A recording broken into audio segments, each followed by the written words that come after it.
The radio room wasn't much: a repurposed storage closet with egg crate foam tacked to the walls, a second-hand mic perched on a desk that had once been a teacher's podium, and a buzzing fan that stuttered louder than some of their recordings. But to 17-year-old Dare and 16-year-old Tolu, it was everything. Tucked behind Oyo Grammar School's ancient library, the small studio was the birthplace of something bigger than either of them had imagined: the Love Frequency, their anonymous nighttime radio show. No one in school knew who was behind the voices. They used voice modulators, slang-laced code names, and referred to themselves only as Captain D and Velvet Tone. What started as a prank, a one-time broadcast joking about love triangles and cafeteria crushes, had quickly turned into an underground sensation. Students sent in letters. Some teachers whispered about it with amusement. Even local vendors near Bodija Market tuned in. Every Friday night, they cracked open their makeshift booth and gave advice, read anonymous confessions, and played carefully curated music to close out the show. It was honest, raw, addictive. But on this particular Friday evening, Dare wasn't feeling as hyped. He was sitting in his usual place on the metal stool, spinning the mic absent-mindedly while Tolu adjusted the sound levels. She was always the brains. More precise, always thinking 5 steps ahead, the one who found the right streaming software and built the fake email system for anonymous messages. Dare, with his baritone and comic timing, brought the charisma. The chemistry between them on air was undeniable, but off-air, things felt different lately. Maybe it was the way she avoided eye contact. Maybe it was the way he had started noticing things he shouldn't, like how she tucked her braids behind her ears when she was nervous. "You good?" Tolu asked without looking up, her fingers dancing over the old Dell laptop. "Yeah," Dare replied too quickly. "Just weird vibes. Maybe I'm tired. Or maybe you're finally catching feelings for one of our listeners," she teased, grinning slightly. He laughed it off, but her words struck a little too close to home. Because tucked away in the flood of anonymous letters they received weekly, there was one voice, one message, that had started to haunt him. The sender signed off as Moonlight, and her messages were different. Vulnerable. Poetic. She didn't ask for advice so much as she poured out thoughts. Fears. Dreams. Her most recent letter ended with, "If I tell him who I am, would it ruin everything?" Dare had been replaying that sentence in his head since Tuesday. The show went live at 9 p.m. As the intro beat played, a soft Afro-jazz loop they'd mixed themselves, Tolu leaned into the mic, her voice low and syrupy. "Welcome back to the Love Frequency, where hearts speak and secrets spill. It's your girl, Velvet Tone."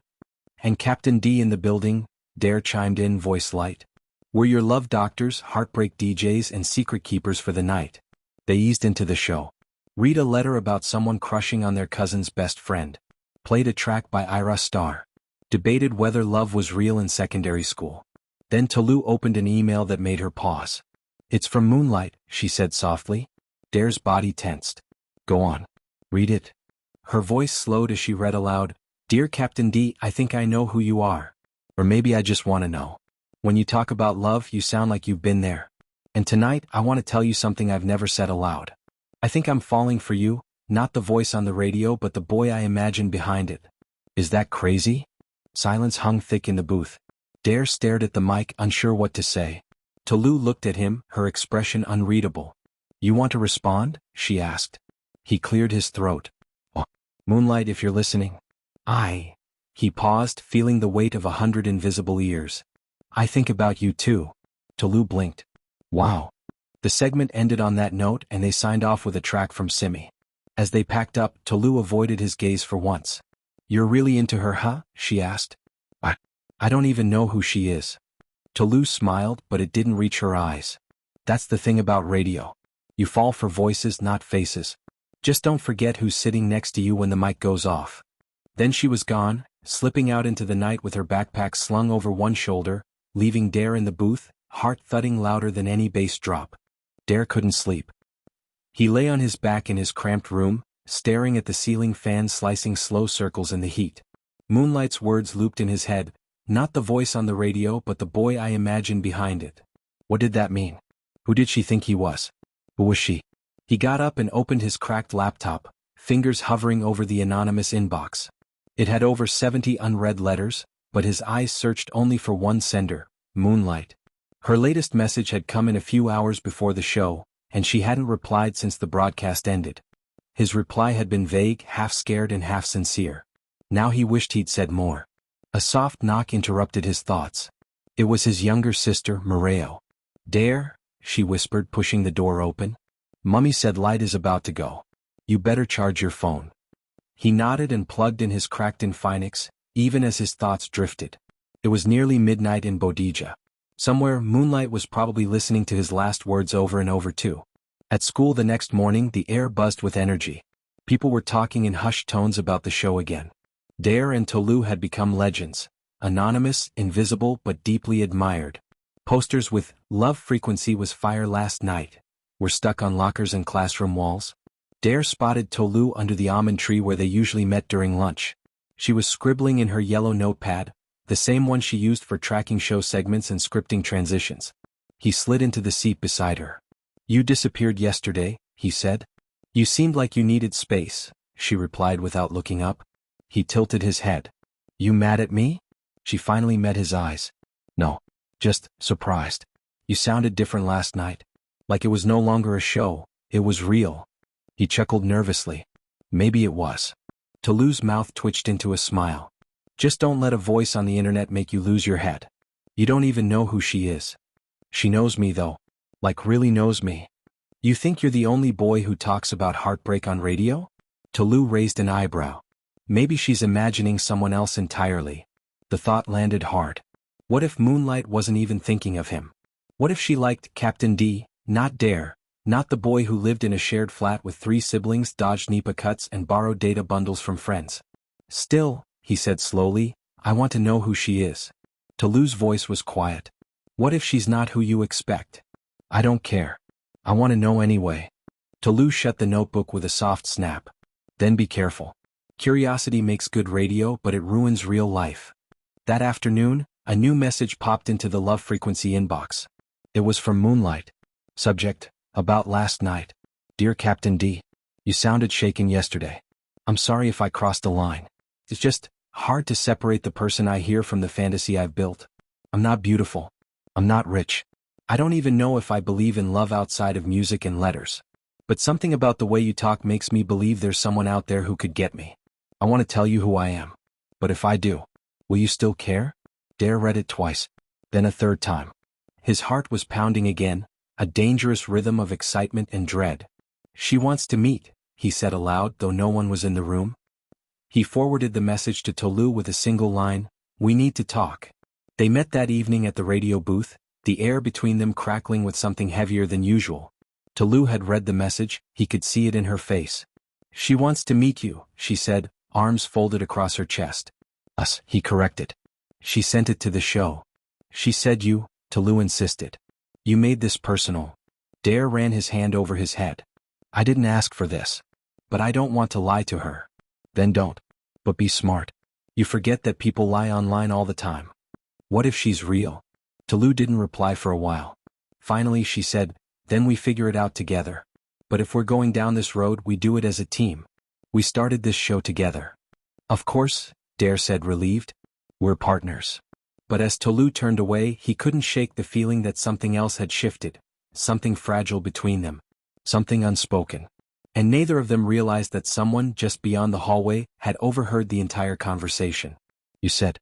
The figure in the hallway pressed back against the cool concrete wall, heart thudding louder than the footsteps now retreating into the radio booth.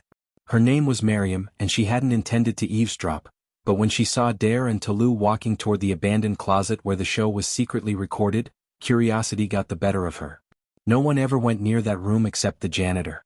Yet here were 2 of the most low-key students in school, always together, always vanishing on Friday nights. And then she heard it: Moonlight. Her own alias. Her own secret. Miriam's hands trembled as she held her bag close to her chest. They were talking about her. Captain D, the boy she had secretly written to for weeks, was Dare, the same Dare who sat 2 rows ahead of her in government class. The one with the sleepy eyes, the quiet laugh, the occasional smile he gave when no one was looking. She guessed it might be him, especially after one of his on-air jokes mirrored something he'd once said in class. But now she knew for sure. And worse, she knew that Tolu was involved. Tolu with her perfect grades, perfect hair, and perfect friendship with Dare. The same Tolu who once looked Miriam up and down in the cafeteria like she didn't belong.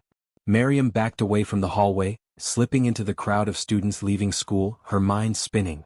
She wanted to run, hide. But also, she wanted to write.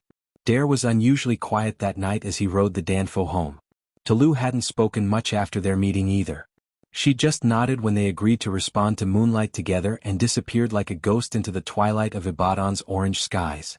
Dare's phone buzzed in his pocket, a new message from the show inbox. It was from Moonlight again. Subject: before I change my mind. I saw you. Today.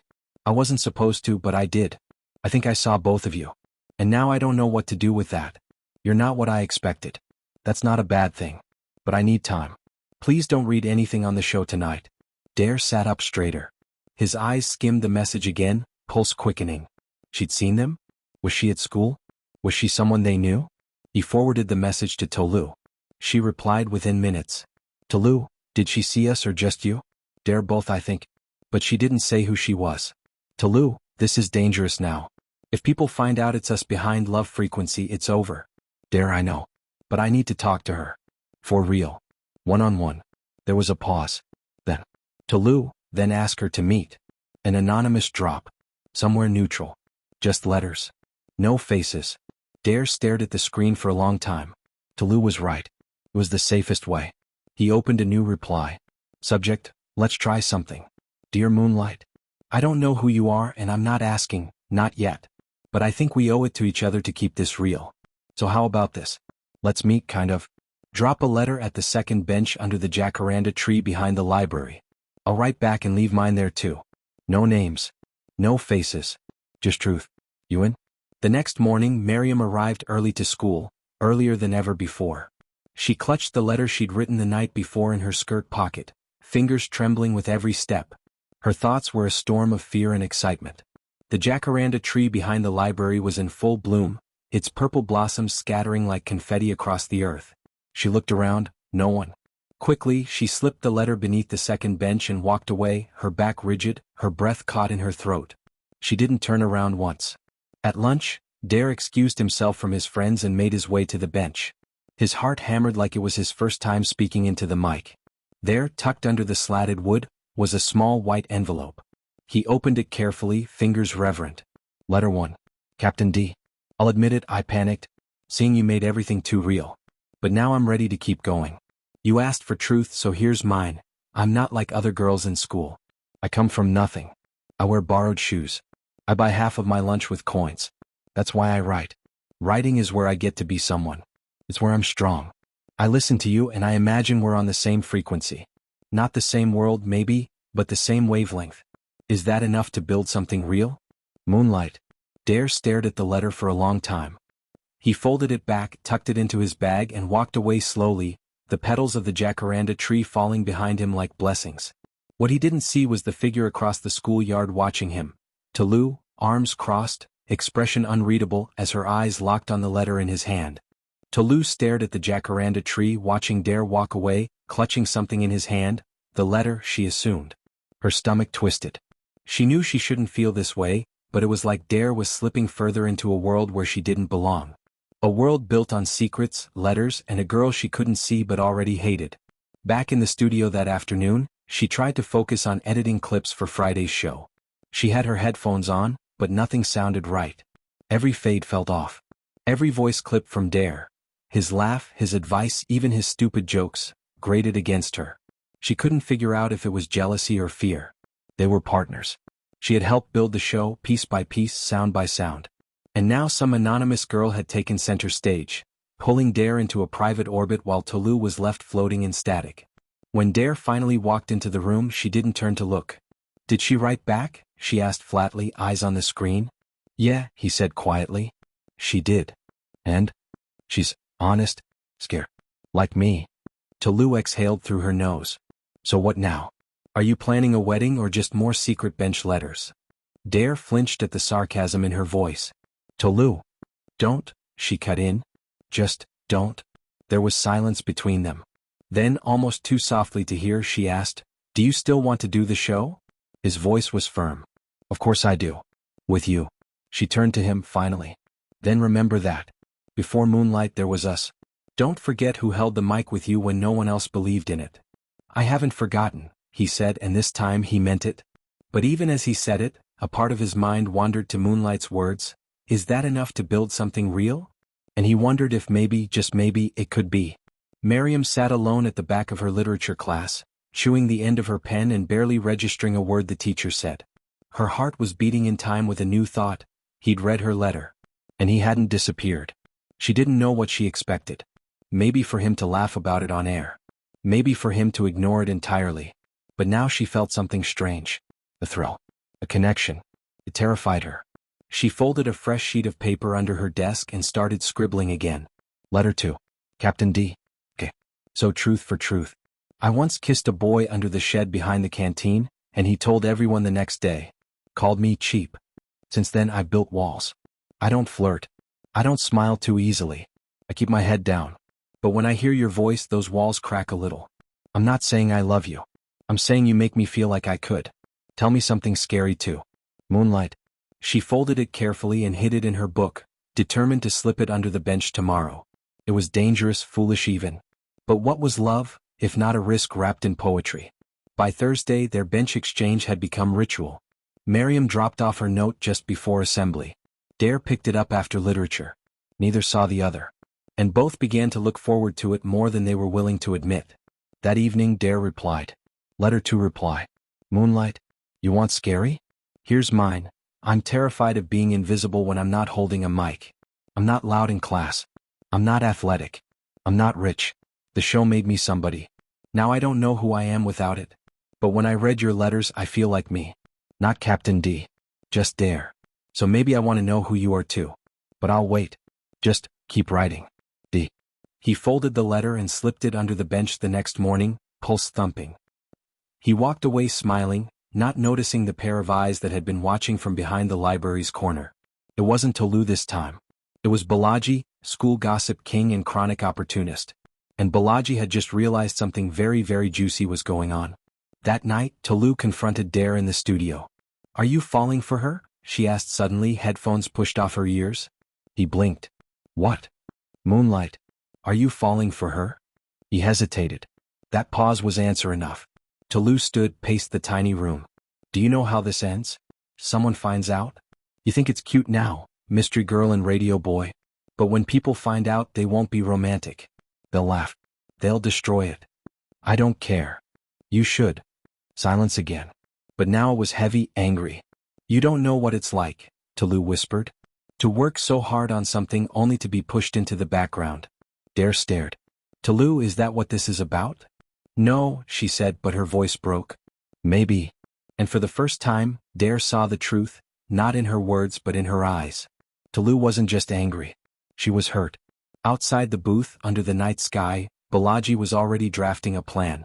He didn't have all the details yet, but he had a strong feeling there was a secret love affair tangled in the school's most mysterious radio show.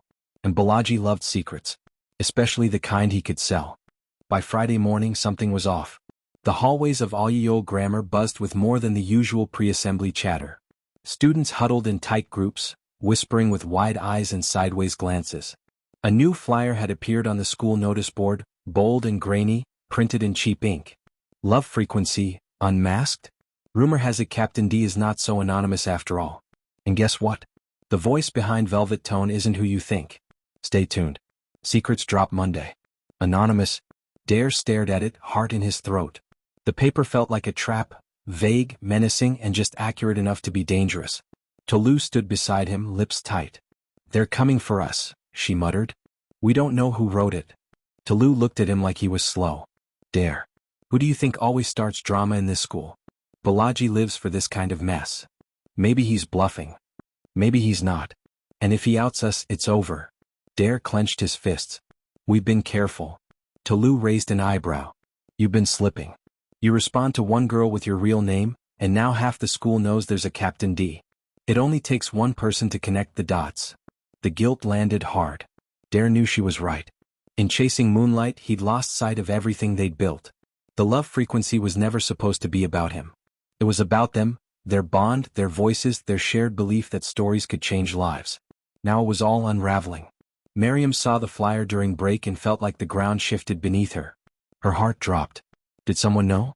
Could it be coincidence? Or had her letters been seen? She avoided eye contact with everyone.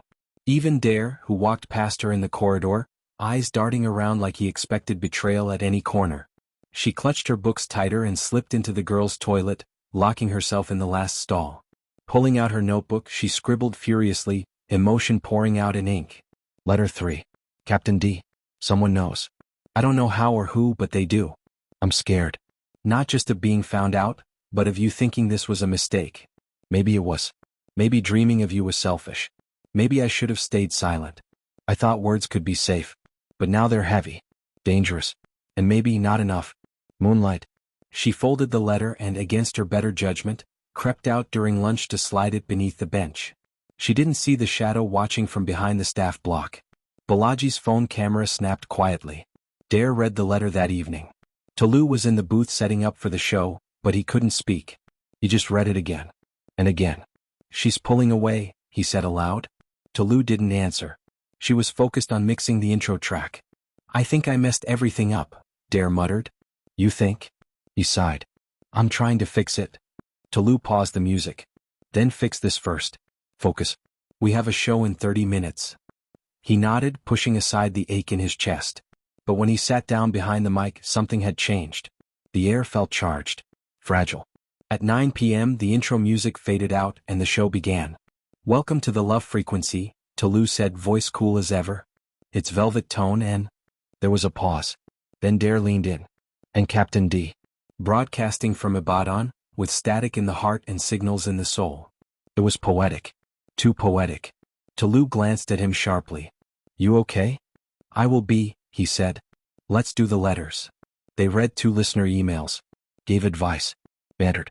But the magic was fraying. Dare's heart wasn't fully in it. And Tolu could feel the shift, the way his mind wandered mid-sentence.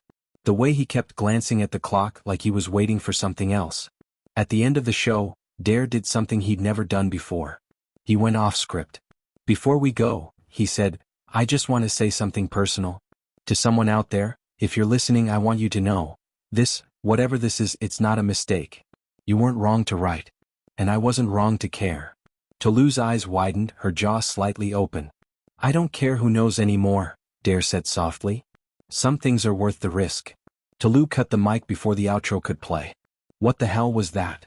He didn't answer. He was already packing up. You just made us a target, Dare. You know that, right? Maybe it's time we stop hiding. And maybe it's time you stop acting like you're the only one who matters, she snapped. Dare froze. That's not what I meant. But it's what you did. He looked at her, really looked at her, and for the first time he saw the hurt wasn't just about the show. It was about him. About all the ways he'd pulled away emotionally and otherwise. Before he could speak, she was gone. Across school, Balaji sat on his bed, grinning as he edited the clearest photo he'd captured. A shot of Dare, crouched beside the bench, sliding a letter into his backpack. The caption was ready. The post would go live Monday. And once it did, the love frequency would never be anonymous again. The weekend came and went, but sleep never found Dare. His thoughts throbbed with what he'd said on air, what Tolu hadn't said afterward, and what Moonlight might be thinking in response. Every buzzing notification on his phone made his heart jolt. He checked the love frequency inbox more times than he could count, waiting for her to write again. But there was nothing. Silence, like the pause before a dropped beat. Monday morning, the school compound felt like a stage before the curtains rose. Something was in the air, tense and watchful. Everyone walked faster, talked quieter. Dare noticed people looking at him, longer than usual, eyes flicking from his face to their friends, then back again. He tried to brush it off. Maybe it was paranoia. Then around break time it dropped. A WhatsApp broadcast message started flying through school groups. It included a screenshot, a photo of him crouched behind the library, unmistakably slipping a white envelope into his backpack. Captain D unmasked? You didn't hear it from us, but sources say our dear heartbreak doctor is none other than Dare from SS2B. Is he the reason Moonlight's been acting like she's in a Wattpad novel? More tea coming soon. #love frequency leak. Dare's blood turned cold. The image was grainy but clear enough to confirm everything. It didn't say his name outright, but it didn't have to. His classmates knew. His teachers would know soon. His parents, God help him, they might even hear of it. He raced out of the cafeteria and headed straight for the radio booth, where Tolu was already waiting. You saw it? He asked breathlessly. Tolu didn't answer right away. She was staring at her phone, arms folded, expression unreadable. I saw it, she finally said. Congratulations. You're famous. Come on, Tolu. No. Seriously. This is what you wanted, right? No more hiding. Well, here we are. Dare collapsed onto the stool, rubbing his face. I didn't want this. Tolu's voice dropped, quiet but sharp. You did not want it either. He looked up. You think I leaked it myself? I think you forgot we were supposed to be a team. And now we're both in the line of fire. She had a point. This wasn't just his reputation, it was hers too. They'd created this show together. Now they were about to be dragged through it separately. We can fix this, he said, but even he wasn't sure how. Across the other end of campus, Miriam stared at her phone, numb. The photo. The caption. The rumors. It was Dare, there was no doubt now. Captain D, the boy she had written to in secret, poured her heart out to, dreamed about at night, was Dare. And now everyone knew. It felt like someone had opened a door she'd been hiding behind, dragged her out in front of a crowd, and shone a light in her face. But it wasn't just fear that filled her. There was something else too. Betrayal. Because what if he had known the truth all along? What if this whole game, the notes, the letters, the show, had been his way of playing her? Now she was the school's inside joke, and she hadn't even seen it coming. She didn't go to class for the rest of the day. Instead, she went home early, lied about having a stomach ache, and locked herself in her room. She pulled out her notebook, trembling as she wrote. Letter 4. Dare. I saw the photo. So it's true.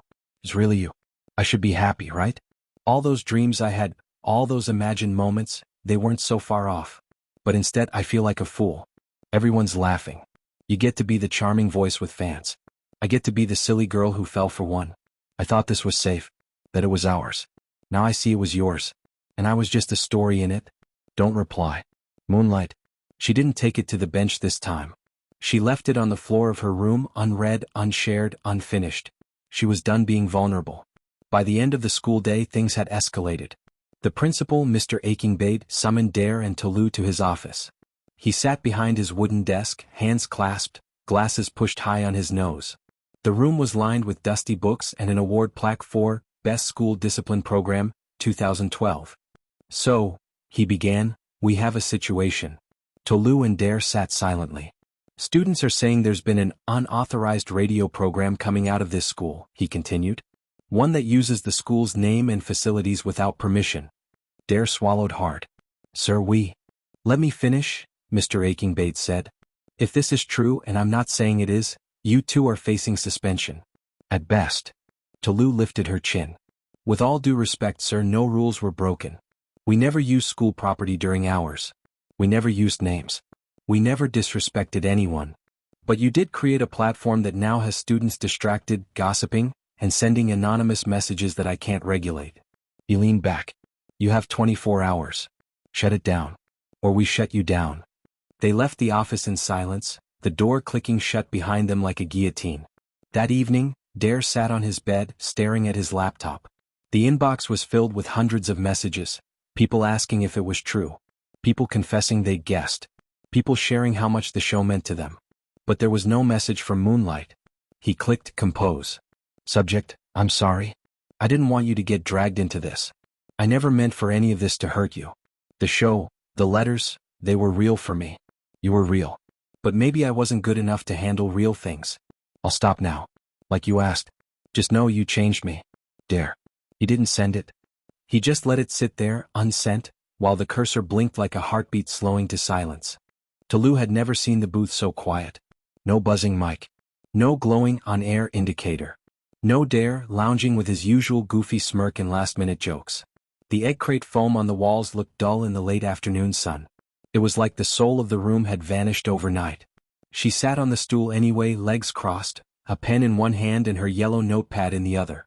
Old habit.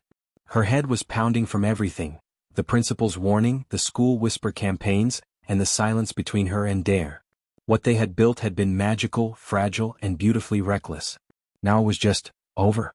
She flipped to the back of the notepad and started to write. Dear listeners, if you're reading this, somehow, someway, we want you to know this show started as a whisper. A way to say what we were too scared to speak aloud. It was never perfect, but it was honest. Maybe one day we'll speak again. Until then, keep listening. To yourself. To love. To each other. Velvet tone. She tore the page neatly, folded it in two, and slid it between the pages of the control room manual. A goodbye letter that no one might ever read. Then she stood, took one last look around, and walked out of the booth. She didn't lock the door behind her. Dare didn't come to school on Tuesday. Or Wednesday. Miriam noticed immediately, though she pretended she didn't care. She told herself it didn't matter. She hadn't spoken to him. Hadn't replied to his message.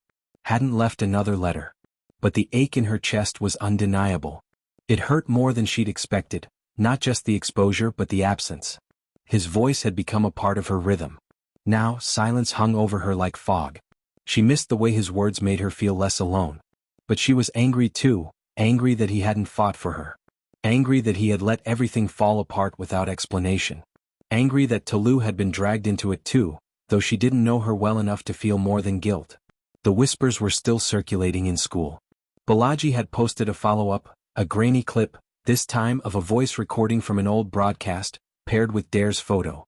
Captain D, the heartbreak isn't just on the radio anymore, winking face. Hashtag Love Frequency Leak Part 2 coming soon. She didn't know who had sent the voice note. Maybe someone had recorded it off the air. Maybe Balaji was fabricating half the drama. But it was clear he wasn't done yet. Dare meanwhile was stuck at home. Not by his parents, they didn't know anything yet, but by the weight of humiliation. He hadn't turned on his phone in 2 days. He couldn't stand the notifications, the broadcasts, the meme edits. Instead he sat in his room writing, filling notebook after notebook with raw thoughts, like the letters Moonlight had once sent him. His mind kept returning to her. He pictured her, faceless, mysterious, poetic. But the warmth he once felt had turned into confusion and pain. Did she hate him now? Had he broken something that could never be mended? He picked up the notebook again and wrote, Moonlight, I don't know if you'll ever read this, but I'm sorry I made you feel like a story instead of a person. I was just trying to live one of my own. The truth is, I've always felt like a background character. You gave me a spotlight. I don't deserve you, but I'll always be grateful that you existed. Even if only in letters. He closed the notebook and set it aside. Felt like a eulogy. A farewell to a version of himself that only she had ever really seen. Thursday afternoon, Tolu found herself walking past the library. She hadn't meant to go to the bench, but her feet took her there anyway. Maybe she was hoping someone had left a letter. Maybe she was hoping he had. To her surprise, someone was already sitting there. Miriam. The two girls locked eyes, not with hostility but mutual recognition. Neither said anything for a few seconds. You're Moonlight, Tolu said softly. Miriam blinked. How do you know? I'm Velvet Tone. Miriam exhaled like she'd been holding her breath for weeks. Of course you are. They sat in silence, the weight of their shared secret hanging between them like radio static. Then Tolu smiled just barely. He's stupid, you know? Miriam smiled back. Yeah. But honest. Tolu looked at her. He really liked you. Miriam looked away. I liked him too. The voice, the words, the honesty. Tolu pulled something out of her backpack. A flash drive. This has all the recordings. Every episode. We were going to burn them, but I couldn't bring myself to do it. Miriam took it slowly. Why are you giving this to me? Because even if it's over, someone should remember what it was. And I think you're the only one who really saw it for what it was. Miriam clutched the drive. Thank you. Tolu stood. If you ever want to make your own voice heard, the mic's still there. Miriam looked up. Would you help me? Tolu smiled. You just have to ask. That night, back in the empty booth, two girls sat side by side staring at the mic. And on the other side of the city, Dare turned on his phone again, just in time to hear a familiar jazz intro playing through a new broadcast link. A voice, soft but strong, came through the speaker. Welcome to the Love Frequency, Reverb. You thought we were done? Nah. This time it's our turn to speak. Dare sat back stunned and smiling. Hope like static was back in the air. The next morning, Dare walked into school and was met with something unexpected. Silence. No stares. No whispers. No flyer taped to the hallway wall. The noise that had followed him for weeks had suddenly stopped. The chaos he feared most had quieted into something strange and unfamiliar. Peace.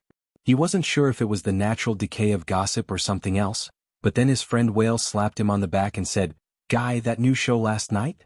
Fire. Was that you again? Dare blinked. What new show? Whale looked confused. Bro, the new Love Frequency, Reverb? It dropped last night. Different vibe but still deep. Dare's breath caught. Where'd you hear it? Same link. People say it's the same crew, just evolved. You guys are smart. Switching it up before the principal could catch you. But Dare hadn't uploaded anything. And Tolu had ghosted him for 3 days. He rushed through morning assembly, bolting for the library as soon as the final hymn ended. The jacaranda bench was empty, but the booth door was ajar. The studio light, usually dim, flickered with life. Inside, the air was buzzing again. Familiar. Comforting. And there she was. Miriam. She had headphones on and was listening back to a clip, her fingers carefully adjusting levels on the software interface Dare and Tolu had trained each other on for months.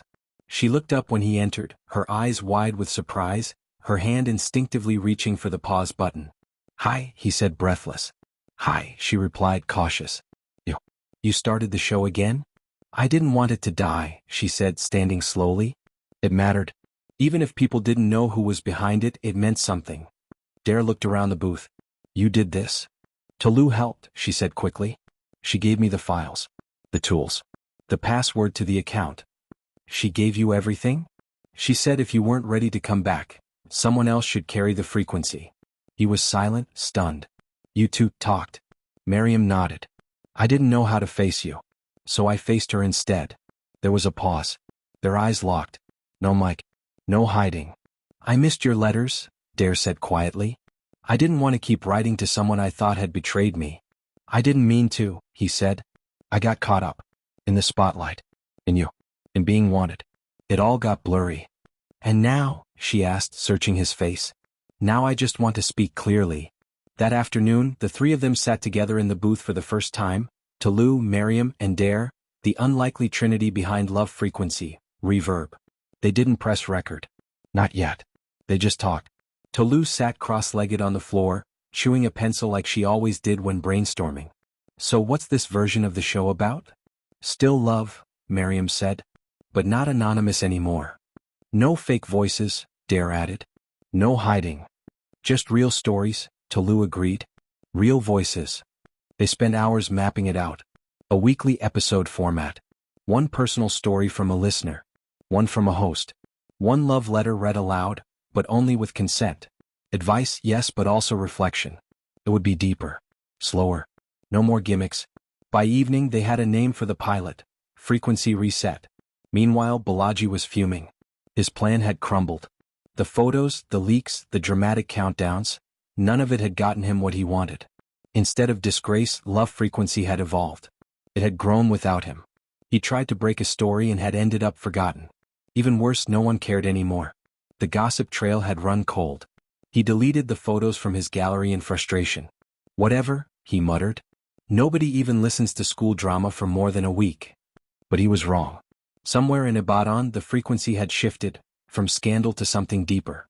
Something more powerful. The first episode of Frequency Reset dropped Sunday evening at 8 p.m. The school didn't get the link through a broadcast list this time. They found it posted on the back of bathroom doors. Scribbled in chalk on classroom boards. Written inside textbook covers. It was old school. Underground. Viral in the truest sense.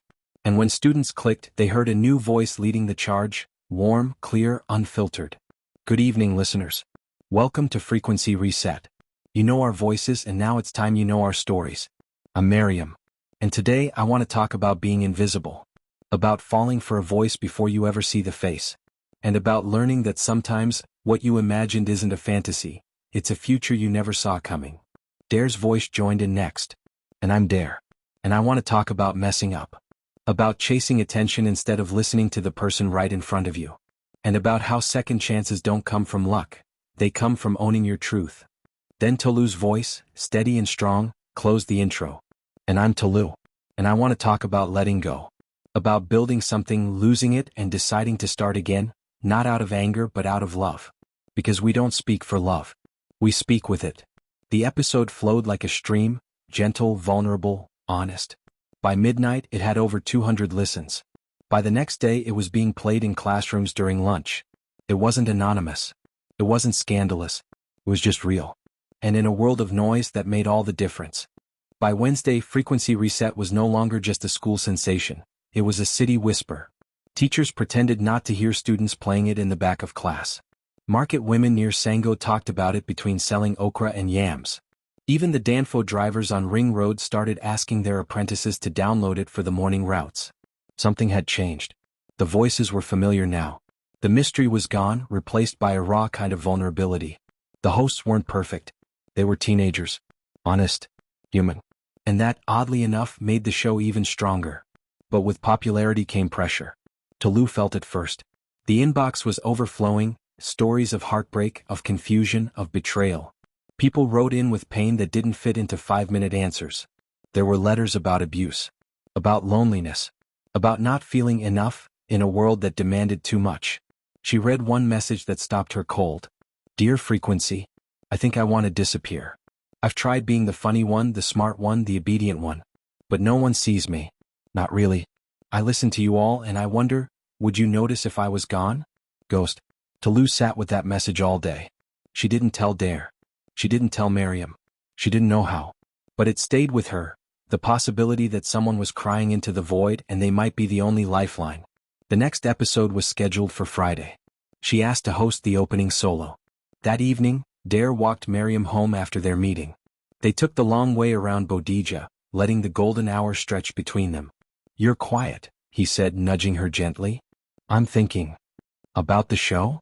About the fact that people think I'm brave for telling the truth, when really I just got tired of hiding. Dare nodded slowly. Funny how it takes more energy to be fake than to be real. I still get nervous before every episode, she admitted. Like someone's going to laugh or tear me apart or call me dramatic. They won't, he said. They already do, she countered but smiled. But I'm learning not to care. Dare hesitated, then said, You've changed me, you know. She looked at him. I used to think I had to be someone else to be worth noticing. Captain D. The voice. The charm. But now, I think I want to be the guy who listens more than he talks. She stopped walking. Then listen now. He turned to her. I still like you, she said plainly.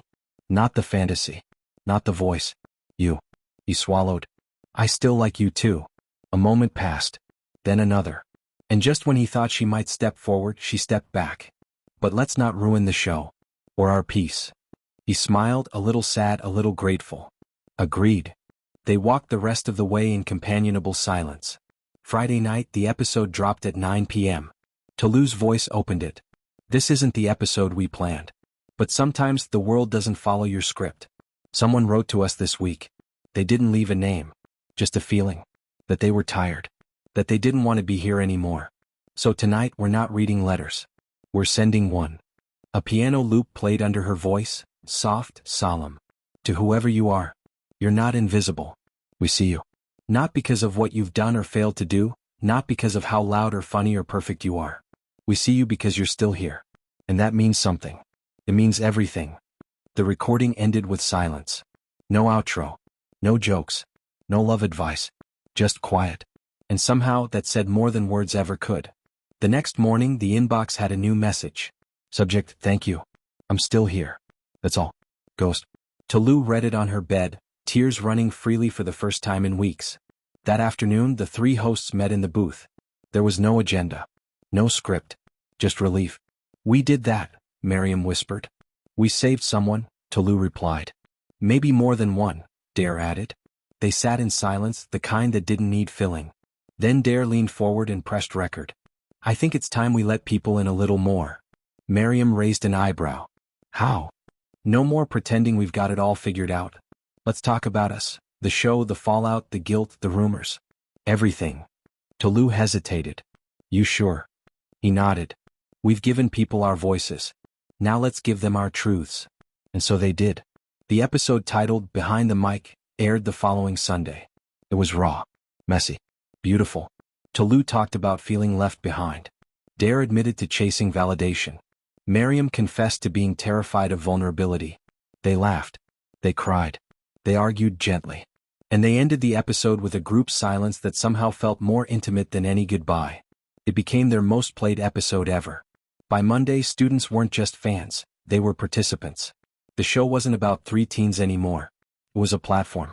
A movement. A shared heartbeat. And somewhere deep inside her room, Ghost wrote again. Dear Frequency, thank you for not being perfect. You made it okay for me to not be too. All your grammar was different now. There was something in the air, A ripple effect from frequency reset that no one could have predicted. Students who had never spoken more than 10 words in class now whispered their own stories to each other between periods. A chalkboard message in SS3A read, "Your voice matters. Use it." Someone had posted handwritten lyrics from Miriam's last outro in the girls' bathroom stall. The school had become a community, not always neat, not always kind, but suddenly more human. And yet, the weight of visibility began to grow heavier. Tolu was the first to feel it. As she walked through the corridors, she noticed the stares were no longer curious, they were expectant. Every hay velvet tone came with an unspoken question. What will you say next? Every classmate who approached her in the hallway carried a story too big for lunch break. Students began handing her folded papers like confessions. Even teachers started hinting at their own regrets, their own heartbreaks, hoping for a subtle mention on air. What started as a quiet revolution had turned into something she couldn't hold. That afternoon, after their planning session in the booth, she pulled Dare aside. "We need to slow down," she said. He blinked. "What do you mean?" "The inbox is overwhelming. The pressure to fix everything, to say the right thing all the time. It's exhausting, Dare." He frowned. "We can manage it. We're in this together." Tolu shook her head. "You say that, but half the time you're only here for Miriam." "That's not true." She raised an eyebrow. "Isn't it?" Dare opened his mouth to reply but paused.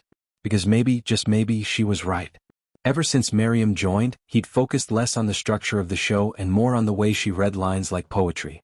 On the way she filled the space between silences with warmth. "I'm sorry," he said finally. "I didn't realize." Tolu softened.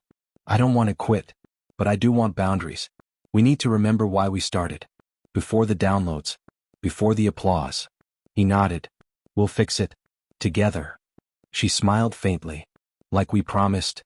That evening, Miriam sat alone in the booth, prepping her segment for Sunday's episode. It was about forgiveness. She'd started with a quote from Chimamanda and built her theme around a listener's letter about parental betrayal. But her mind kept drifting back to the earlier conversation she'd overheard, Tolu's frustration, Dare's silence.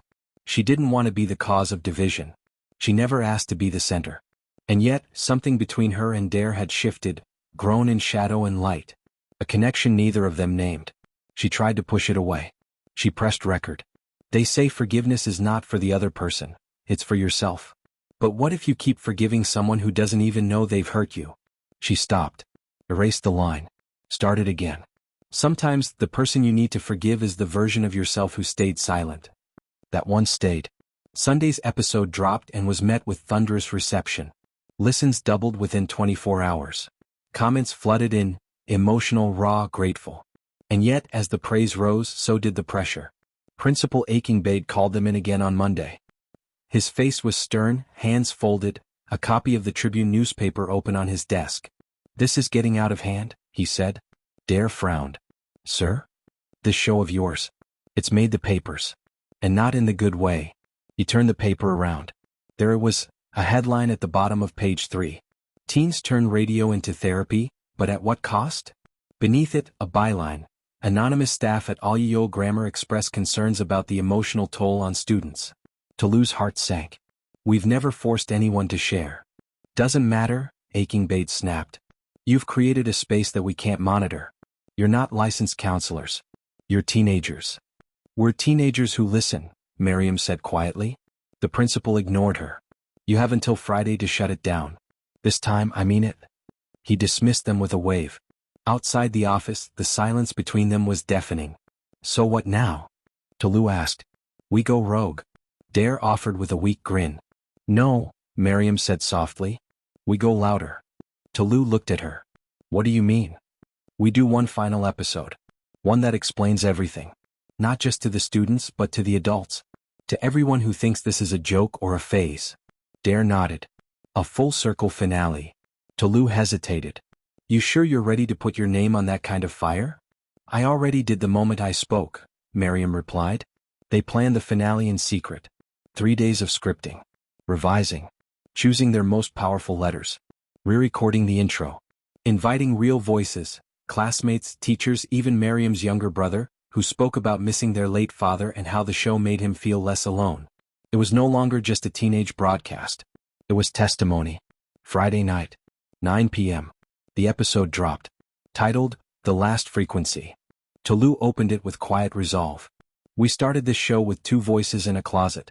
And now we end it with hundreds. Because love isn't advice. It's presence.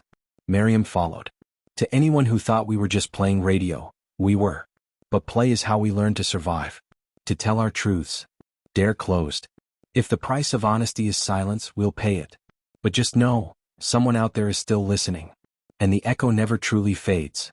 The next morning, the school compound was silent. But phones buzzed. Teachers listened in secret.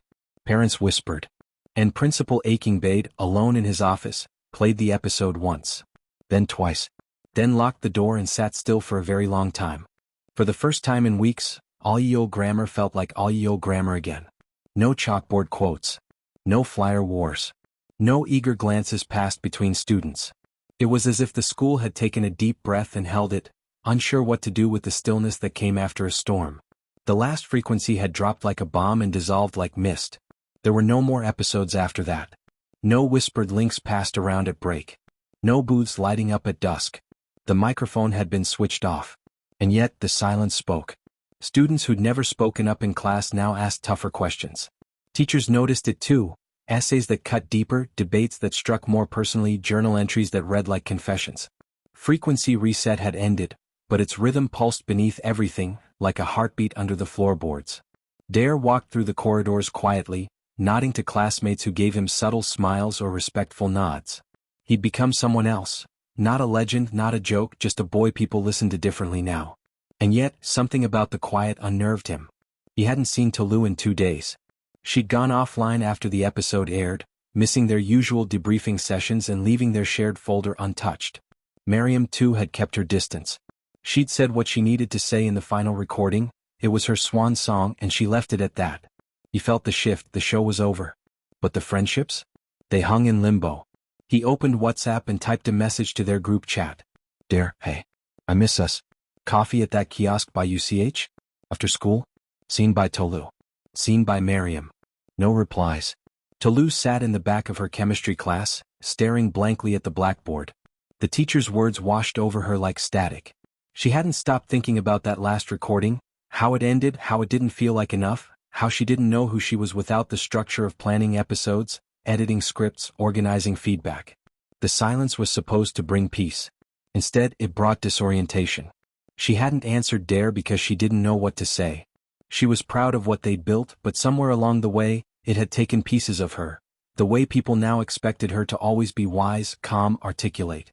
The way she had to perform her best self, even when she was falling apart inside. She opened her planner and stared at the empty date boxes. The next episode was nothing. There was no next. And maybe she thought that's what grieving looked like, staring at a calendar that once held purpose, now just empty squares. Miriam wasn't grieving. Not exactly. She was writing. In her notebook. In the margins of her English lit textbook. On napkins. On her wall with dry erase markers. The words wouldn't stop. Things she hadn't said on air. Feelings she hadn't dared to share. About her father, who'd passed away before she could ask him if he ever believed in true love. About the boy under the jacaranda tree who taught her to believe in something again, even if it wasn't forever. About the girl with the sharp mind and soft voice who saw her as more than just a secret. She was writing a story now. Not a broadcast. Not a letter. A real story. She titled it Love on Air. Later that week, the 3 of them finally met, by accident. It was after school by the kiosk outside UCH, the one Dare had mentioned in the group chat. He was halfway through a bottle of Fanta when he looked up and saw Tolu approach, brows slightly raised. I didn't think you'd come, he said. I didn't come for you, she replied. I came for Puff Puff. He chuckled. Fair. A beat passed. Then Miriam arrived, headphones around her neck, as if the universe had drawn them back together without permission. They stood awkwardly, unsure who would speak first. Then Tolu took out a plastic stool and sat. Let's not pretend it's not weird, she said. Because it is. But weird doesn't mean broken. Dare nodded. We're not broken. Just paused. Miriam hesitated. Paused, or ended? Tolu looked at them both. Ended maybe. But not erased. They sat there, drinking Fanta and chewing Puff Puff, watching the city move past them. Danfos swerving, mothers bargaining, radios playing loud Fuji from hair salons. Finally Dare said, Do you miss it? Tolu shrugged.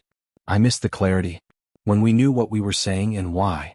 I miss the chaos, Miriam added with a grin. That rush of going live. Not knowing who was listening. Dare smiled softly. I miss you too. A silence fell over them. But this time it wasn't uncomfortable. It was warm. Honest. Then Miriam pulled something from her backpack, a printed manuscript, bound with a rubber band. What's that? Tolu asked. My story, Miriam said. I'm submitting it to the Ibadan Teen Lit Prize. Tolu took the pages and scanned the cover. Love on Air. By Miriam Adebayo. Dare grinned. That title sounds familiar. You inspired it, Miriam said. We all did. Tolu nodded. So it lives on. Just, in a new form. Miriam looked at them. We may not go back to what we were. But we can still build something. Stories. Mentorship. Workshops. A writing club. Dare's eyes lit up. Love frequency, off air. Tolu laughed. No radio. Just resonance. Miriam reached into her bag again and pulled out 3 lapel pins, small heart-shaped badges she'd made at a printing shop. Each one had the word "Still Listening" etched in cursive. She handed them out. For whenever we forget who we are. They pinned them to their uniforms right over their hearts. The mic was off. The booth was empty. But the love frequency had never been about sound. It was about signal. And the signal was still alive. It was late evening in Ibadan when Miriam received the email that made her scream. She was in her room, legs folded beneath her, laptop warming her thighs, a wrapper draped across her shoulders. Her inbox pinged and the subject line jumped out like a miracle. Congratulations. Shortlisted, Ibadan Teen Lit Prize. She clicked, heart racing. Dear Miriam Adebayo, we are delighted to inform you that your submission, Love on Air, has been shortlisted for the 2025 Ibadan Teen Lit Prize. Your story stood out for its honesty, emotional depth, and original voice. We would love to meet you at the finalist reading night on Friday, October 10th, at the University of Ibadan Arts Auditorium. Warm regards. Ibadan Literary Collective. Miriam blinked at the screen. Then again. Then she shouted, loud enough for her younger brother to barge in. What happened? Snake? He asked, panicked. No, she said, shoving the laptop into his hands. Look. You read it. You're famous. I'm shortlisted. Is there money involved? Go away, she laughed, pushing him out.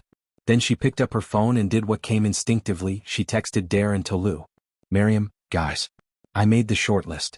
Tolu, face screaming in fear, face screaming in fear, face screaming in fear, face screaming in fear. What? Dare, I'm screaming into the void. That's insane, Miriam. Tolu, I'm so proud. You deserve it. 1000%. Miriam, there's a reading night. I have to go up and read an excerpt. Like out loud. To strangers. Dare, say less. We're coming. Tolu, matching outfits? Miriam, you're unserious. Dare, but we're showing up serious. Promise. The days that followed were a whirlwind. Miriam spent hours rehearsing her reading in front of a mirror, then in front of her brother, who charged her 5 naira per critique. Her mom ironed her favorite Ankara skirt and bought her new hair clips from Dugby Market. She didn't tell many people at school, only a few close friends, but she caught whispers about it anyway. The story had spread. Some students were even planning to attend. And then came the day. Friday, October 10th. The University of Ibadan's Arts Auditorium buzzed with teen authors, poets, parents, journalists, and lovers of literature. A banner outside read, "Celebrating the Future of African Storytelling." Inside, rows of red velvet seats filled quickly. A small stage was lit by soft spotlights. Each finalist would have 5 minutes to read a portion of their piece. Backstage, Miriam waited. Dare found her first. He wore a white native kaftan with embroidered trim, elegant, understated. His lapel pin, still listening, gleamed beneath his collar. Ready? He asked. No, she whispered. Good, he said. Means you care. Then Tolu arrived in a gold blouse and high-waist trousers, glasses shining under the backstage light. She gave Miriam a quiet nod, then pulled a folded note from her purse and handed it to her. For luck, she said. Miriam opened it. It was just one line. Your voice saved someone. Let it save you too. Tears threatened, but she blinked them back. Then someone called her name. She stepped onto the stage. Applause. Lights. Silence. She unfolded her printed sheet and looked up at the crowd. This is from my story Love on Air, she began, voice trembling. It's about 3 teenagers who built a secret radio show in the middle of chaos. One girl with too many secrets. One boy who wanted to be heard. One friend who held it all together. And how love doesn't always need to be romantic to be revolutionary. She cleared her throat and began reading. They spoke into the dark, not knowing who was listening. And in doing so they taught others to speak. Not louder but braver. Her voice steadied. Grew stronger. The words carried through the auditorium like wind lifting wings. She ended with, and when the mic went silent, their echoes remained, not because they were famous, but because they were finally free. She looked up. The room was still. Then applause. Long rising. Miriam stood there, overwhelmed. But in the middle of the clapping she found them, Tolu and Dare, standing, cheering, eyes shining. Her people. Her signal. After the event, under the yellow-orange glow of campus street lamps, the three of them sat beneath a mango tree just beyond the auditorium, eating gala and drinking la casera. Miriam leaned back. I still feel like I'm floating. You were phenomenal, Tolu said. Honestly. I almost fainted. You didn't, Dare pointed out. And that's what matters. They sat in comfortable silence. Then Tolu turned to them. You know, we could do more. More what? Miriam asked. More storytelling. More mentoring. A writing club. A blog. A zine. Whatever. Not a radio show, not a sequel, just something new. For others who don't know where to put their words yet. Dare grinned. A frequency in print. Miriam nodded. A new signal. And there, under a tree on university grounds, they made a silent pact, not just to remember what they'd done, but to carry it forward. For the ones who whispered into notebooks. For the ones afraid of their own voice. For themselves. The mic was gone. But the message wasn't. And neither were they. 2 weeks after the Lit Prize reading, the idea took form. It started with a poster. Hand-drawn, scanned, and printed on A4 paper. Read. The Listening Room. A creative safe space for young writers, storytellers, and thinkers. No mic. No audience. Just pages, pens, and people. Fridays after school under the jacaranda tree. Come as you are. Still listening. No names. No egos. No requirement for fame. Just a whisper of something new. By that Friday 9 people showed up. Some were students from Alio Grammar. Others came from nearby schools in Bodija and Agodi. One girl, Saad, had heard Miriam read at the Teen Lit Prize and had taken a Malu across the city just to meet her. They formed a loose circle under the blooming purple tree, sunlight flickering between branches. Someone brought Chin Chin. Someone else brought an old Bluetooth speaker that played soft F. Grace instrumentals in the background. Dare welcomed them with a quiet smile. This isn't a club, he said. Not officially. We don't do roll call. We don't force you to read. Tolu continued. But we do listen. With respect. With care. And with the belief that every story matters, even the unfinished ones. Miriam pulled a folded page from her backpack, a letter she'd never read on the air. Dear Frequency, she read aloud, what happens after the love advice stops? After the apology is sent, the crush moves on, the heartbreak fades? What happens after? The group was silent. Then a boy raised his hand. You write about it, he said. Or you cry. Or you call it a poem and pretend it didn't come from you. Everyone laughed, not at him but with him. Because it was true. And brave. The listening room had begun. By the third meeting the group had doubled. Someone brought a large mat. Another brought plastic chairs from the art department. A girl named Esther recited a spoken word piece that left the entire group stunned. A shy boy from JSS 3 wrote a one-page script about an old man in Makola who sent anonymous love notes to his wife every Tuesday. The sessions were never recorded. Never posted. They were sacred. Intimate. One girl shared a poem about losing her father. Another wrote about her love for her cousin's baby, how that tiny human gave her hope. Dare was often quiet, content to listen. Miriam, when she wasn't sharing, helped new members find their voice. Tolu ran prompts. Everything from write a letter to your future self, to describe the first time you felt seen. It wasn't school. It wasn't radio. It was something else. Something more honest. And it was working. One Thursday afternoon, Tolu found herself walking home from the market, fresh vegetables swinging in a nylon bag, when she passed a newsstand and saw something odd. Her face. Well, not her face exactly, a sketch of 3 teens under a tree, books in hand, beside a bold headline. From love letters to literary legacy. Ibadan teens launch youth writing movement. The article was in the Nigerian Voice. She picked up the paper and scanned it quickly. It covered the original show. the shutdown, the lit prize. And now the listening room, calling it a quiet revolution shaping young minds with ink instead of microphones. She smiled and bought a copy, tucking it under her arm like a secret treasure. Later that night she scanned it and sent it to Dare and Miriam. "To Lou, we made the papers." Again. Dare, flushed face. "No booth. No scandal. Just pens. Growth." Miriam, "This time they got it right." "To Lou, let's not get used to the spotlight. But let's make sure the light stays on the right things." The next Friday, more than 30 students gathered under the jacaranda tree. One boy brought an old wooden bench from his compound. Someone's aunt donated a stack of used exercise books. Miriam taught a mini workshop on character development. Tolu guided a found poetry session, where students cut out words from newspapers and built new stories from scraps. Dare ended the session with a game, write the moment that changed you, but lie about how it ended. The laughter was louder than ever. The vulnerability deeper. It was no longer their project. It belonged to everyone now. That weekend, a message arrived in the group's shared email inbox, an address they hadn't checked in a while. Subject, from one listener to another. "Dear Miriam, Tolu and Dare. I'm writing from Kano. I stumbled on the last frequency after someone shared it in a WhatsApp group I'm in. I run a youth center here and I was wondering, can you send us the prompt list from the listening room? I want to start something like it here. We need it. Halima. Still listening." They read the email aloud at their next meeting. The group cheered. Tolu added Halima to their mailing list. Miriam drafted a starter kit. Dare created a Google folder labeled New Frequencies. The signal was traveling. One afternoon, while Dare was walking home alone, a younger student he didn't recognize stopped him on the roadside.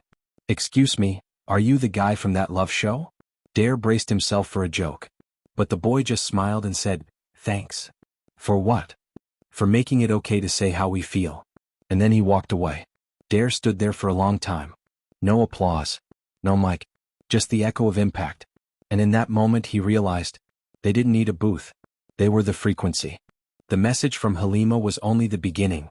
By mid-November, the listening room had gone from a casual Friday gathering under a jacaranda tree to a growing network of young writers across Nigeria.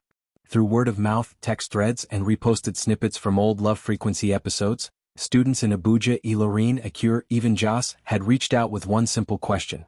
Can we start our own listening room? Miriam, Tolu, and Dare hadn't expected this. They'd made no announcements, no official expansion plans. But the idea of stories being sacred, of safe spaces for real voices, had caught fire. So they adapted. They created a shared Google Drive with workshop guides, writing prompts, and facilitation tips. They recorded short welcome videos explaining how the listening room was never about perfection, only honesty. And they sent out digital starter packs. A logo, a heart-shaped sound wave, a motto, "Still listening," and a one-page code of values. No judgment. No performance. No wrong story. Just presence. Tolu handled the structure. Miriam managed correspondence. Dare curated playlists and compiled reading recommendations for each new group. They didn't ask for credit. Just commitment. By the first week of December, there were 15 listening rooms in 10 cities. Each one looked different. In Enugu, students met under an almond tree behind their school mosque, reading stories while seated on woven mats. In Kano, Halima's group mixed spoken word with dance and drumming, blending literature with rhythm. In Osogbo, a retired teacher offered her compound to host Sunday readings, bringing Zobo and Puff Puff for the attendees. And in Ibadan, the original listening room welcomed a new batch of students, including JSS1 kids who hadn't even known the Love Frequency had once existed. The movement had grown beyond its origin. It was now something larger than its founders. One Friday, during their usual post-meeting cleanup, Tolu sat cross-legged under the tree, watching the sun dip behind the school roof. Miriam was packing the prompt sheets. Dare was coiling the extension cord they now used to run a portable speaker. "I'm scared," Tolu said suddenly. They looked up. "Scared of what?" Dare asked. "That this is too much," she replied. "Too big. That we'll mess it up. Or that we already did and no one's telling us." Miriam sat beside her. "It's okay to be scared. That means we care." Tolu hesitated. "I never wanted to be the face of something. I wanted to be the force behind it." "You still are," Miriam said gently.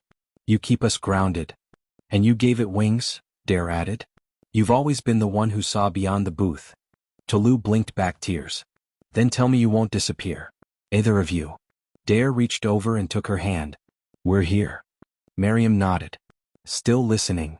The next morning they met up at the Cocoa House Conference Hall for something unexpected. Their first formal invitation. A youth-led NGO called Words That Build had heard about the listening room and wanted to collaborate on a national teen storytelling exhibition. The plan? Showcase stories from each active city in a one-day gallery event, followed by readings, panel discussions, and workshops. The trio sat nervously as the coordinator, a sharp-suited woman named Ife, explained the vision. We'll collect one story from every room. Fiction, non-fiction, poetry, doesn't matter. We'll print them, frame them, hang them like visual art. Guests can read, reflect, and even respond. Dare raised his hand. What about privacy? Good question, Ife replied. We'll only use stories with clear permission. Contributors can stay anonymous or attach names. It's up to them. Miriam leaned forward. And the goal is to amplify the message? To show Nigeria what happens when young people speak, Ife said. Not when they're asked to. When they choose to. Tolu looked at Dare and Miriam. This is bigger than we imagined. Which means we say yes, Miriam replied. Definitely yes, Dare said. For the next 2 weeks they worked nonstop. Each listening room was asked to submit one story. The submissions poured in, some typed, others handwritten and scanned. A girl in Jos wrote about escaping child marriage. A boy from Lagos shared a piece about watching his mother fight depression. In Ilorin, a poem titled, The Taste of Silence, spoke of being queer in a conservative family. There were stories about being misunderstood, being unseen, being in love, being angry, being alive. And each one felt like a frequency of its own. By the day of the exhibition, January 18th, the venue was buzzing. Banners lined the gates. The listening rooms, an exhibition of teen voices. Stories that shaped a generation of storytellers. Inside, the space was transformed. Printed excerpts were framed and hung like artwork. Guests walked slowly, headphones in ears, listening to recorded narrations by contributors. Miriam's story, an excerpt from Love on Air, sat in the center of the gallery. Beneath it a quote read, "We built our radio in a closet but it made the world feel bigger." Dare's curation of audio clips played softly through the hall, snippets of laughter, heartbreak, and hope. Tolu's timeline display showed how each room began, marked with lines like a constellation connecting dots across Nigeria. And everywhere, students stood tall beside their stories. Not hiding. Not whispering. Present. Later that evening, during the open mic segment, the original trio took the stage one last time. No aliases. Just themselves. Miriam spoke first. I used to think love was something you found in secret. But now I know it grows loudest when you share it. Tolu followed. We called it listening, but really, we learned how to see each other. And finally Dare. We thought the mic was the power. But it was just a beginning. You were the power. The audience stood and clapped. Not just for them. For every voice in the room. For every story that had once stayed silent, now written on walls. Outside, under the stars, the three friends looked out at the crowd dispersing into the night. Miriam turned to the others. You think we'll ever do another show? Tolu laughed. Never say never. Dare smiled. But we'll always be tuning in. 2 months later, the trio stood at a crossroads, not metaphorically but literally. They were at the Bodija roundabout where 4 roads spun out in different directions, like their lives were about to. The final term of SS3 was here. WEC loomed large. Everyone was whispering about jam scores, scholarship deadlines, university choices. The safe, warm cocoon of the listening room had begun to crack open to real life, with all its unknowns. Dare leaned against a fence, watching yellow Danfos honk their way around the roundabout. I got into UI, he said quietly. Tolu turned sharply. You what? He smiled. Computer science. With a partial scholarship. Miriam grinned. Dare, that's amazing. He shrugged, but his eyes shone. It's 5 minutes from here. Feels like moving without really leaving. Tolu nodded. You've earned it? Seriously. Dare looked at them. What about you too? Tolu bit her lip. I'm applying to Ashizi. Ghana. Miriam blinked. Wow. It's not certain, she said quickly. But they have a leadership program focused on civic change. I figured, maybe this could count. Dare gave a low whistle. That's bold. But also very Tolu. They both looked at Miriam. She hesitated, then pulled a folded sheet from her bag. It was a printed email. Dear Ms. Adebayo. We are pleased to inform you that you've been accepted into the African Youth Writers Residency in Nairobi. All travel and tuition covered. 3 months, June to August. Tolu clapped her hands to her face. Miriam. Dare grabbed her hand and spun her in a circle. Are you serious? Nairobi? Miriam laughed breathlessly. I almost didn't apply. I thought I wasn't ready. But something about that gallery, it pushed me. You're more than ready, Tolu said. Dare looked between them, joy mixing with a bittersweet ache. So, he said slowly, we're all leaving. No one responded. Because it was true. The frequency that brought them together was evolving again, stretching across borders, across ambition. And that terrified them. They decided to meet one last time under the jacaranda tree. There was no crowd this time. Just them. They brought Chin Chin La Casera and their old lapel pins. The tree had shed some of its purple blossoms, the ground beneath it dappled with memory. Tolu arrived with a folder. She handed one envelope each to Dare and Miriam. I wrote you letters, she said. Old school. Dare raised an eyebrow. Velvet tone returns. Miriam grinned. Do we get to read them now? Nope, Tolu replied. When you're far from home and need to remember who you were. Miriam reached into her backpack and pulled out a slim paperback. On the cover, Love on Air, a novella by Miriam Adebayo. I self-published the manuscript, she said. Just one copy for now. But I wanted you to have the first. Dare's mouth dropped open. This is real. So were you, she replied. He blinked fast. Well, now I feel underprepared. He reached into his pocket and pulled out 3 bracelets, braided with red, purple, and gold thread. Our frequencies, he said. Red for voice, purple for growth, gold for impact. They slid them on together. Not tightly. Just enough to feel like something was still wrapped around their wrist. As the sun began to sink behind the rooftops, they made a final recording, not for public release. Just for themselves. Dare set up the old mic and hit record. This is not the end, Tolu began. Just a bookmark. Because even when the story pauses, Miriam added, it doesn't stop living. And voices don't die, Dare finished. They echo. They evolve. They reach. They signed off with the old jingle, the Afro-jazz loop they'd mixed in their very first episode, static and all. Then they sat in silence, watching the shadows lengthen. Weeks passed. WC came and went in a blur of pencils, calculators and late-night cramming. When results dropped, there were screams, hugs and some tears. But Tolu, Miriam and Dare passed well enough to go. And they did. Tolu boarded a flight to Accra in August, laptop in hand, dreams wrapped in spreadsheets and annotated footnotes. Miriam flew to Nairobi with a suitcase full of books and a heart bursting with words. Dare stayed in Ibadan, enrolling at UI, still wearing his bracelet, still checking the listening room inbox every Friday. They didn't speak every day. But they wrote. Long emails. Voice notes. Story drafts. Music playlists. And every so often, a student would message the listening room page. Are you the ones who started the show? Can I share my story with you? How do you make your voice strong when your heart feels weak? And Dare would reply. Or Tolu. Or Miriam. Always with the same closing line. Still listening. Somewhere in a town they'd never heard of, a girl picked up a pen and wrote. Dear Frequency. I don't have a mic. But I have a voice. Nairobi's winter was gentle. The kind that carried just enough wind to lift pages and make thoughts feel lighter. Miriam sat at a small table outside the writer's hostel, sipping spiced chai as birds chirped overhead. Her residency schedule was intense. Workshops in the morning, writing blocks in the afternoon, readings in the evenings.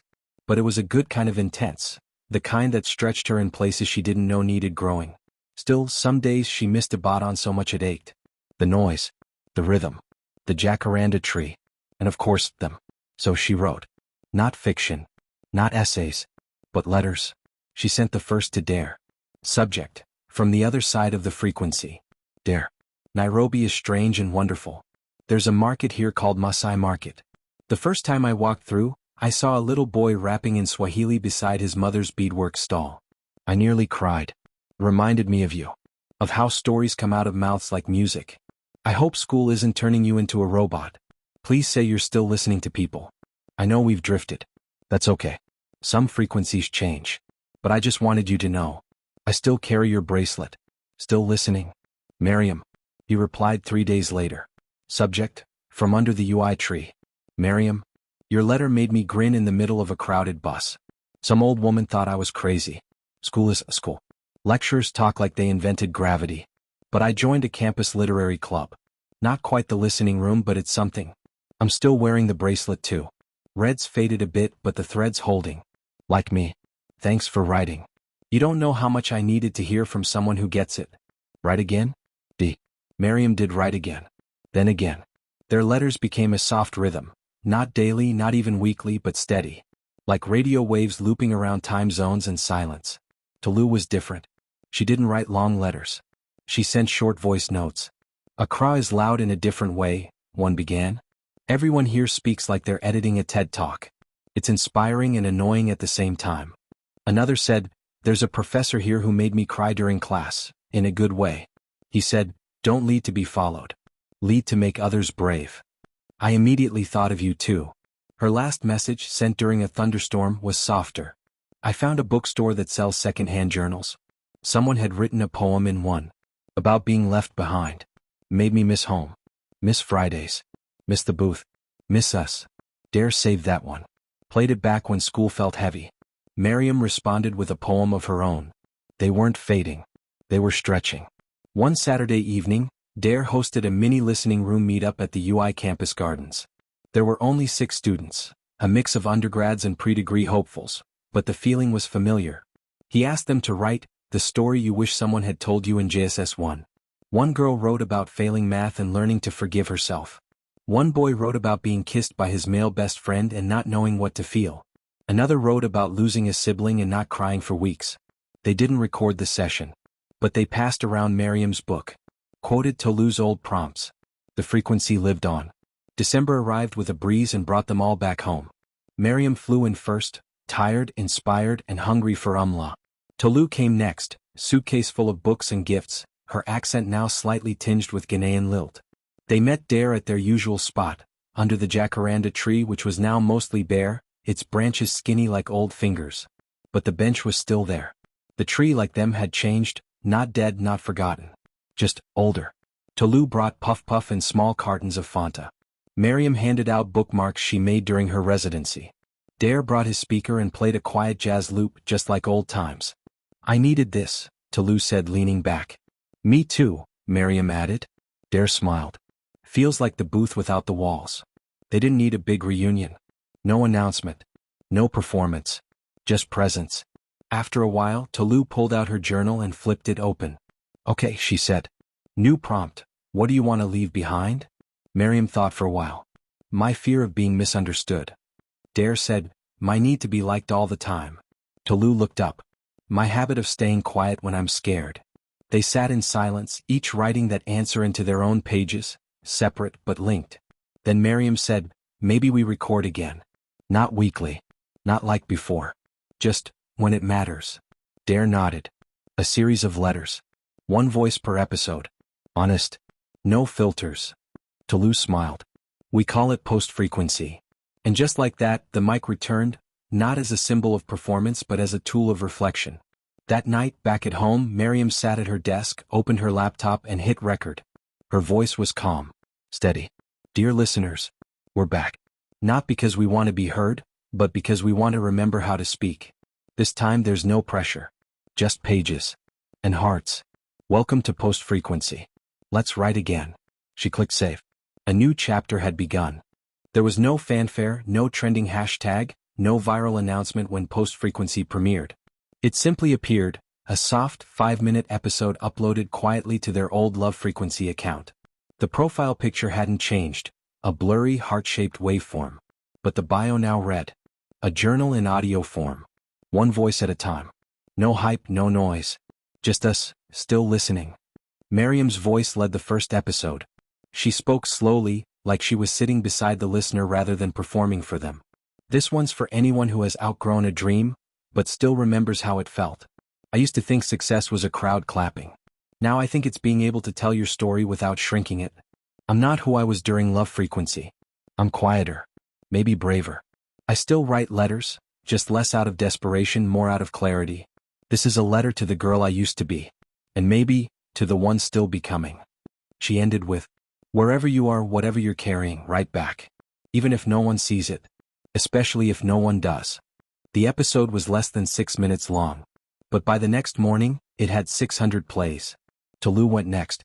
Her episode came a week later, and unlike Miriam's, hers started with no music. Just the soft sound of pages turning. They told me leadership was about vision. About direction. But they forgot to say it was also about loneliness. When you're the one holding the structure, no one checks if you are okay. In the silence after love frequency, I had to ask myself, who am I when no one needs me? She spoke about burnout. About identity. About missing who she was before all of it. I'm not sure if I know how to be vulnerable off air. But I'm learning. And maybe that's all this life is, a long, slow unlearning of what we thought we had to be. She ended her episode with a simple challenge. This week, write something only your future self will read. And don't try to make it pretty. Just make it real. Dare's episode dropped third. Surprised everyone. Not because of what he said, but what he played. He opened with a recording he'd never aired. A letter from a boy who wrote to Love Frequency back in the early days saying, I feel invisible in my family. Like I'm on silent mode while everyone else is on full volume. I just want someone to hear me even once. Then Dare spoke. I listened to that letter for months before I replied. But I never aired it. I think I was afraid of what it reflected in me, a version of myself I was trying to escape. But now I realize, silence isn't absence. Sometimes it's protection. Sometimes it's survival.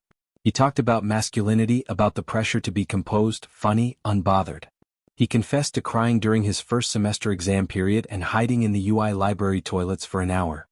Healing isn't linear, he said. Some days I feel like Captain D again. Some days I just want to delete my voice from the internet entirely. He ended with, but if you're listening, thank you. Not for hearing me, but for letting me hear myself. Post Frequency didn't go viral. It went deep. Listeners sent in voice messages, not to be aired, just to share. Stories of growing up. Of losing friendships. Of first heartbreaks and complicated parents and university stress and faith deconstruction and rediscovering joy. And every episode ended with the same whisper from Tolu. Still listening. It became a kind of prayer. In March, they were invited to speak at a youth symposium in Abuja, not as podcasters but as narrative builders. That term made them laugh. Do we sound like builders? Dare joked as he adjusted his thrifted blazer before they went on stage. I feel like I'm wearing someone else's resume, Miriam added, clutching her cue cards. But when they took the stage, something shifted. It wasn't the old anxiety. It was presence, strength. Tolu opened with a quote. Toni Morrison once said, if there's a book you want to read but it hasn't been written yet, then you must write it. That's what Love Frequency was. What Post Frequency is. And what the listening room continues to be. The unwritten book, in many voices. The audience stood and clapped. And afterward, one girl came up with tears in her eyes and said, I'm 17. I've never spoken into a mic. But I started writing poems because of you. Because you didn't try to be perfect. Miriam hugged her. Dare whispered, that's the story. They didn't know how long Post Frequency would last. They didn't plan seasons. They didn't chase sponsorships. But they promised to keep writing letters. Even if they came as voice notes, blog posts, short videos, or journal scribbles shared in a classroom. The medium might change. But the mission? Still listening. It was a rainy afternoon in Ibadan when Miriam received the email that made her pause mid-sentence. She was seated in a tiny cafe off Makola roundabout, typing away on her laptop, a personal essay about rediscovering tenderness through old books, when her inbox pinged. At first, she thought it was another newsletter. But the subject line was different. TDX Ibadan. Invitation to speak. She blinked. Then blinked again. Opening the email felt like unfolding a letter from a past version of herself. Dear Miriam. Your voice has created ripples far beyond the places it first echoed.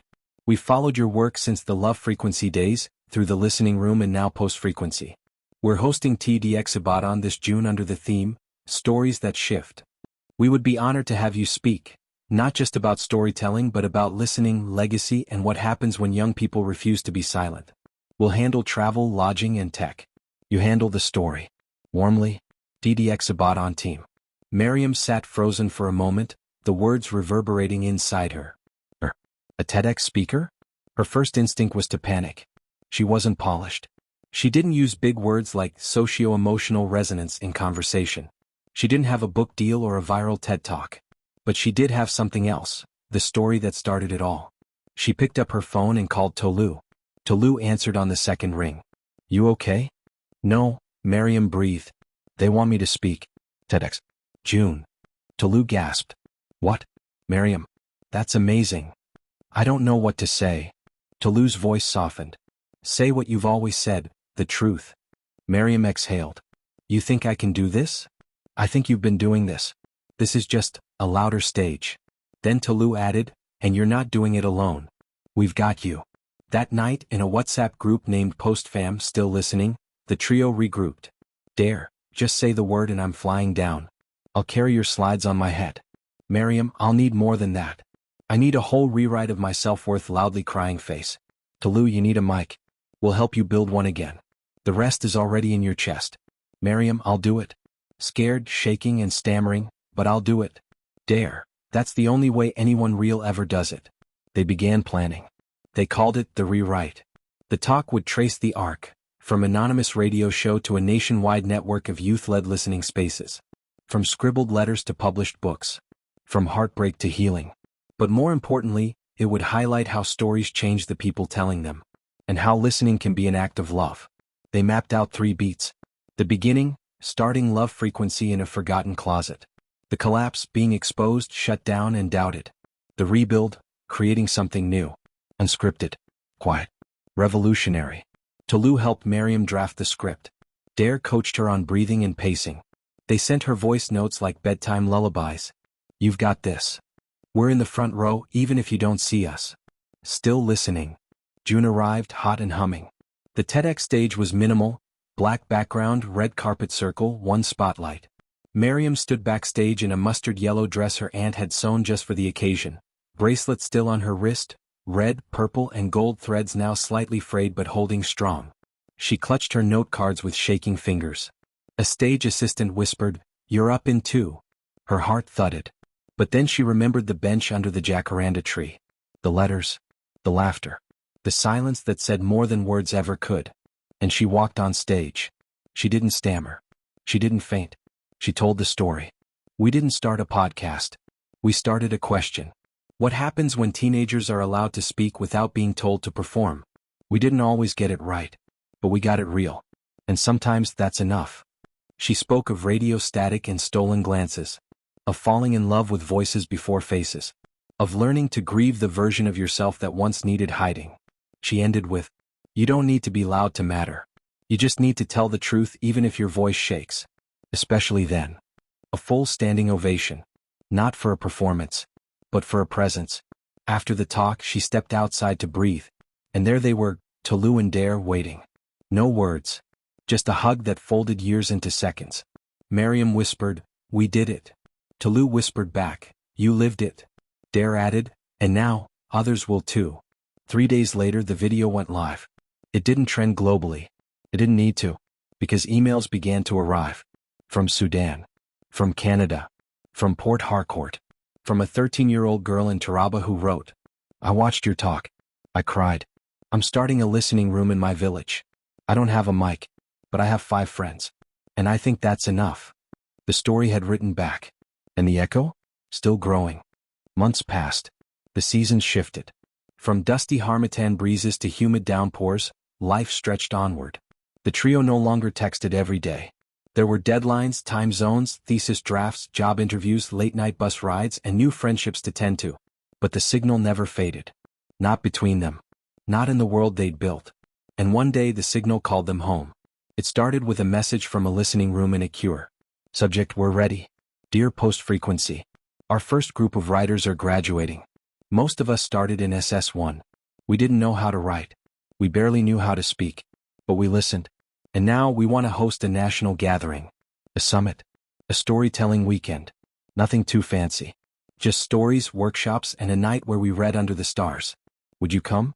We want to meet the ones who started the echo. Dare was the first to reply. Dare, yes. Just tell me what bus to enter.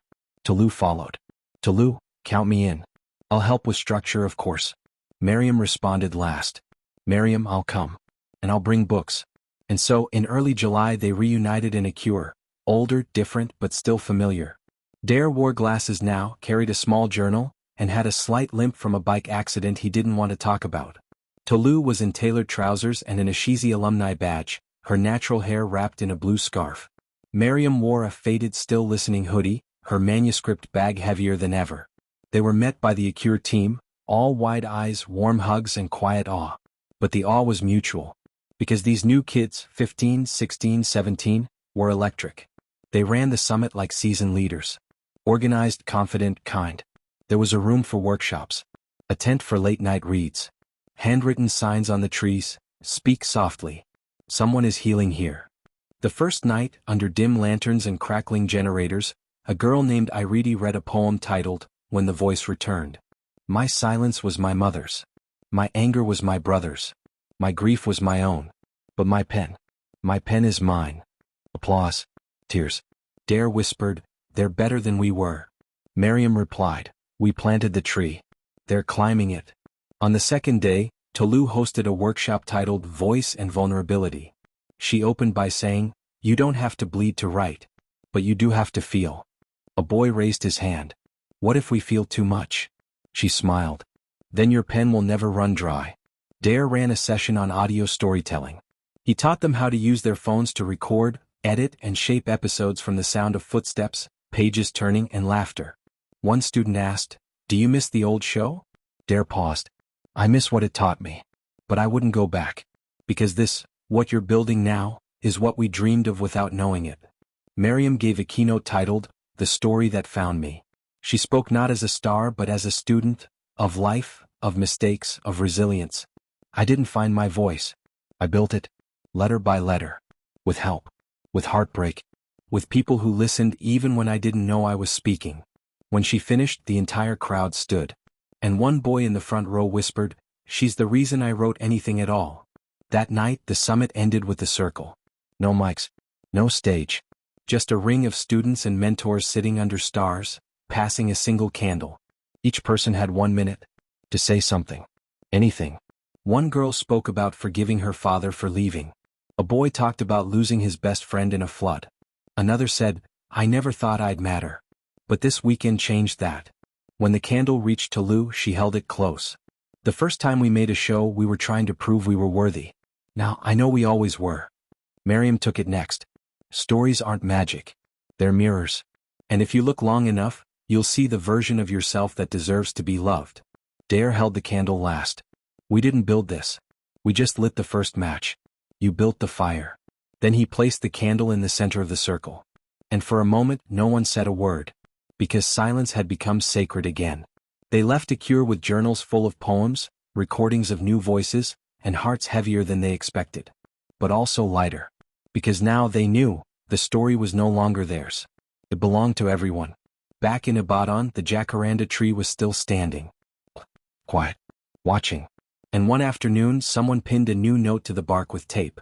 Read, "Dear Frequency, I never met you. But I heard you. And now, I'm speaking too." The sky over Ibadan was soft that evening, painted with streaks of orange and indigo as the sun tucked itself behind rusted rooftops and swaying satellite dishes. The jacaranda tree stood silent as ever, its sparse blossoms scattered like memory confetti along the path where it all began. Dare arrived first. He wore a simple black t-shirt, a backpack slung low on his shoulders. His old bracelet was gone now, not because it broke, but because he'd decided to preserve it in a frame above his writing desk, next to a printed screenshot of the last Frequency episode. He walked over to the bench and sat. For a long time he said nothing. Then, "Still here."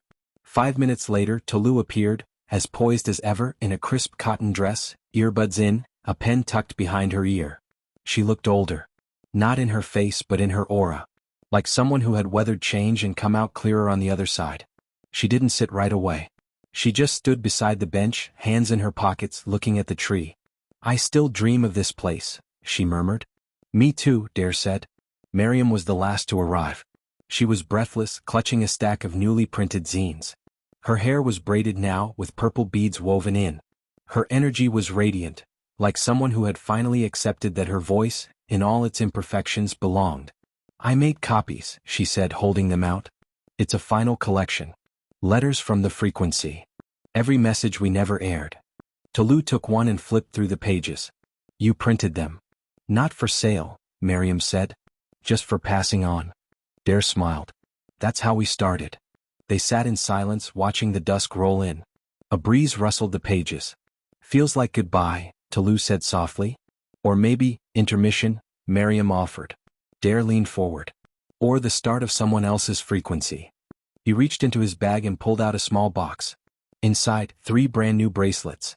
Red, purple, gold. He passed them out without a word. The thread was different, thicker, more durable. They slid them on.